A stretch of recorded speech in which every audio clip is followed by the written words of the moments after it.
আসসালামু আলাইকুম। আপনাদের জন্য আরেকটি ভিডিও নিয়ে আসলাম আজকে।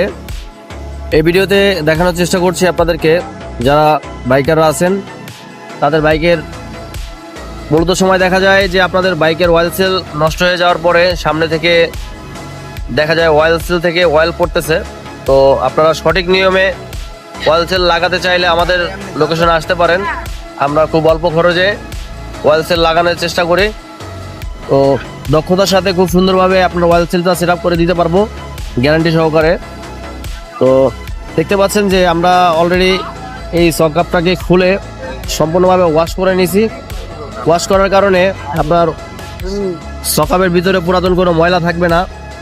ময়লা সম্পূর্ণভাবে আমরা পরিষ্কার করে আমরা অয়েল সেলটা সেট আপ করছি। অয়েল সেল সেট আপ করার পরে এখানে আমরা দিচ্ছি যে সকাপের ফর কয়েল দেওয়া লাগে। এই ফর কয়েলটা